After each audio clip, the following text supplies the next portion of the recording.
સમાચાર અમદાવાદથી સામે આવ્યા છે, જેમાં અમદાવાદમાં ફરી એક વખત દીપડો દેખાયો.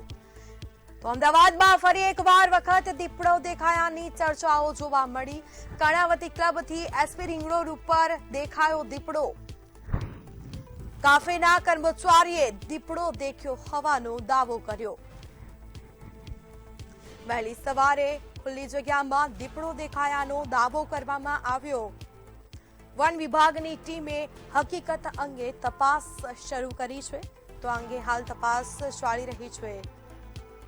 આપણી સાથે સંવાદદાતા અનિતા પરમાર લાઈવ જોડાઈ ચૂક્યા છે. જી અનિતા, ફરીવાર અમદાવાદના કર્ણાવતી ક્લબ પાસે દીપડો દેખાયો તેવી ચર્ચાઓ થઈ રહી છે. શું વિગતો? વન વિભાગે કયા પ્રકારની કામગીરી કરી છે? ચોક્કસ સ્મિતા, ફરી એકવાર અમદાવાદમાં દીપડો દેખાયાની ચર્ચા થઈ રહી છે. અમદાવાદનું જે મોહમ્મદપુરા ગામ છે ત્યાંથી નજીક આ જે દીપડો દેખાયો છે તેવી ચર્ચાઓ ચાલી રહી છે. જે જગ્યાએ દીપડો દેખાયો છે અત્યારે હાલ આપણે તે જગ્યા ઉપર છે. પહેલા તો આપણે દીપડાના પંજા જે કહેવાય રહ્યા છે તે બતાવીશું. આ રીતના પંજા જે છે તે જોવા મળી રહ્યા છે. આપ જોઈ શકો છો કે આવા લગભગ 3 થી 4 પંજા છે. આ બીજો એક પંજો તમે જોઈ રહ્યા છો, અહીંયા પણ એક પંજો છે અને અહીંયા પણ છે. આ પ્રમાણેના પંજા છે અને સામે જે ગાડી જોવા મળી રહી છે તે જગ્યાએ દીપડો દેખાયો હોવાનો અહીંના એક સ્થાનિકનો દાવો છે. મોડી રાત્રે લગભગ 3 થી 4 વાગ્યાનો ટાઈમ હતો. તે દરમિયાન જેમને દીપડો દેખાયો છે એમની જોડે આપણે વાત કરીશું. ભાઈ, તમે રાત્રે ઉઠ્યા ત્યારે તમે શું જોયું અને તમે જ્યારે અહીંયા આવ્યા ત્યારે દીપડો ક્યાં બેઠો હતો અને શું ખરેખર દીપડો હતો કે કોઈ વન્ય બીજું જીવ? મારે હિસાબે કન્ફર્મ દીપડો તો દિલ્હી નું છે. મારે કેફેમાં કામ કરવાનું. આ 5 કેફે છે. હું સવારે સાંજે 4 વાગે કેફે ખોલું, સવારે 4 વાગે બંધ કરું, બરોબર? 6 વાગે તક મોબાઈલ જોઈ. તો હું જીન એવું તો ના, तो मैं खटिया लेने आया और गाड़ी के पीछे टायर के पास बैठा था. मैं घबरा गया. वहां से मैं सोचने लगा मैं जाऊं किधर. फिर मैं पीछे पैर से भागा, रोड की साइड गया और फिर बाजू में पतरे का सेट था उसके अंदर चला गया. वहां से मैंने 112 पर कॉल किया. फिर इसके बाद 112 2 बार किया, फिर कॉल उठाया नहीं. तो तीसरी बार कॉल उठाया तो कोई मैडम बोले थे. तो उनने बोला मैं आगे कंप्लेन करती हूँ. तो सुबह 7 बजे पुलिस वाले आए. तो कोई लिख कर ले गए. तो वो लिख कर ले गए. तो इसके बाद 8-9 बजे वन विभाग वाले आए. वन विभाग वाले पूरा दिन मेरे साथ है. यहाँ पर पिंजरा रखा शाम को 6 बजे के समथिंग और पूरी नाइट वन विभाग वाले रहे और अभी भी वन विभाग वाले यहाँ पर ही है. કેટલી હાઈટ હતી દીપડાની કોઈ ખ્યાલ છે? અને ખરેખર દીપડો જ હતો કે બીજું કોઈ વન્ય જીવ? મારા હિસાબથી કે દીપડો હતો. બધા જૂઠ માને સજ માને, આ મને ખબર નહીં, પણ મારા હિસાબથી કે દીપડો હતો. તમે આ પહેલા ક્યારે દીપડો જોયેલો છે? તમને ખ્યાલ? હું રાજસ્થાનમાં છું. પહેલે જોયો છે. નવરાત્રી ટાઈમે મેં જોયો છે. મારા પાછળ દોડ્યો હતો બાઇક ઉપર, એટલે મેં જોયો હતો પછી. અચ્છા, કઈ જગ્યાએ તમે રાત્રે અહીંયા દીપડો જોયો? આ બાજુ મેં આ ગાડી છે ને, આ બાજુ મેં આ ગાડી મેં પેલી બાજુ મેં દીપડો જોયો પાછળના ટાયર પાસે. શું હાલત હતી તમારી ત્યારે? પસીના છૂટી ગયા હતા મારા તો.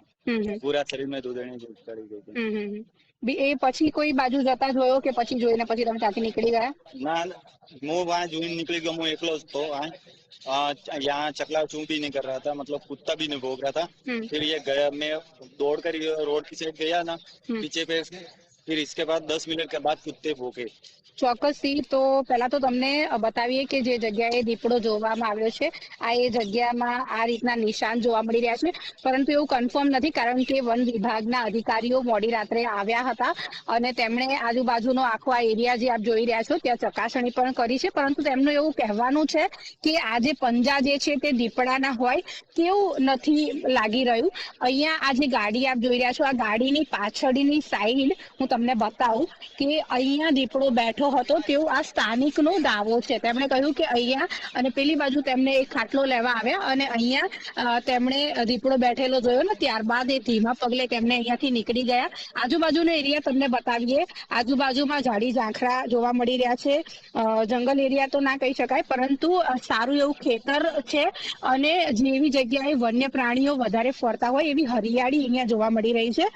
દીપડો દેખાયો હોવાની ખાલી અત્યારે હાલ આ પ્રાથમિક માહિતીમાં વૈજ્ઞાનિક પુરાવા તો કોઈ મળ્યા નથી. વન વિભાગે એવો દાવો કર્યો છે કે કોઈ પણ એવા વૈજ્ઞાનિક પુરાવા નથી, આ પંજાના નિશાન કે એ બધી એવી વસ્તુ સાબિત નથી કરતી કે આ દીપડો જ હોય, પરંતુ આ બીજું કોઈ પ્રાણી હોઈ શકે. પાંજરું અને થર્મલ સ્કેનિંગ હજી સુધી આ જે દીપડો હોય તેવું તેના પુરાવા મળ્યા નથી.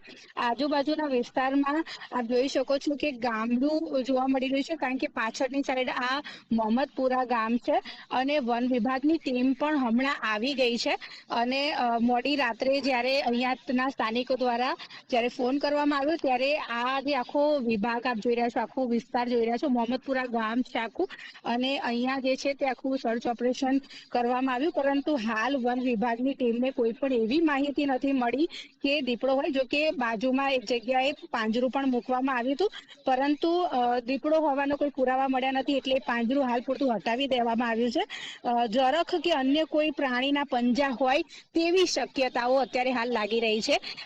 દીપડાના પંજા હોય તેવું વન વિભાગે હજુ કન્ફર્મ કર્યું નથી. સીસીટીવી ફૂટેજ પણ હમણાં કોઈ મળ્યા નથી. આજુબાજુના વિસ્તારોના તમામ સીસીટીવી ફૂટેજ પણ ચકાસવામાં આવ્યા, પરંતુ હજુ સુધી કોઈ એવા ચોક્કસ પુરાવા નથી મળ્યા કે દીપડો જ હોય.